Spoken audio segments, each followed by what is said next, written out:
Maglalakad tayo sa hagdan. Ganito talaga pag tumatanda na siguro. Pag naglalakad yung mga tuhod ko, masagip na. Or katatapos ko lang sigurong nagtrangkaso, kaya ganito. Ayan. Papunta uli ako sa kabilang bangir. Daming tao. Ay, yung parking siya. Ayan pa. Paghapon na guys, uwian na. Pangit ng buhok ko, kailangan na talagang may straight. Pero ganyan lang kasi nakatali naman lagi. Tsaka hindi naman ako nag-holiday.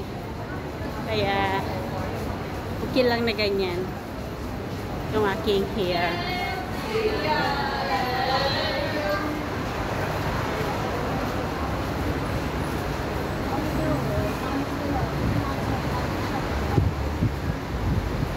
Lakad-lakad tayo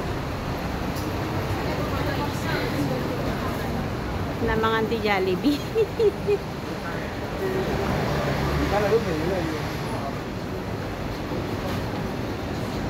Kain tayo ng Jollibee mamaya. So dito ako maglalakad banda. Nalayo din. Sigod ko pa din. Try ko nga. Parang mas malapit. Ito. Ang ganda ng doon sa kabila sana ako dadaan. Pero try ko dito kung alin ang mas malapit. Ayan. Ang ganda rin ng mga views, oh. Ayan yung mga building, guys. Ayan. Mga ganda. Dito kasi, kahit na kunting space lang, marami sila mga tanim na mga kahoy-kahoy. Ayan, talagang inaalagaan nila yung mga yan. Kaya, kahit na mainit, pag nasa labas ka, kumbaga marami kang masisilungan. Ayan, tignan nyo yung view, guys. Ayan.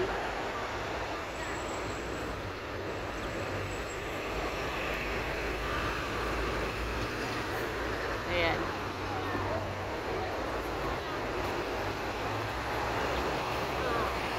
Ayan, mga building. Ayan. Tsaka ang ganda, oh. Tignan nyo yung mga bagong bilya. Kaikot dito sa daanan. Ang ganda, oh. Ang ganda ng mga flower nila. Ayan, oh. Ayan, hanggang dito yan, oh. May mga tanim sila na ganyan. Kabilaan yan. Kabilaan na taniman na mabumbili.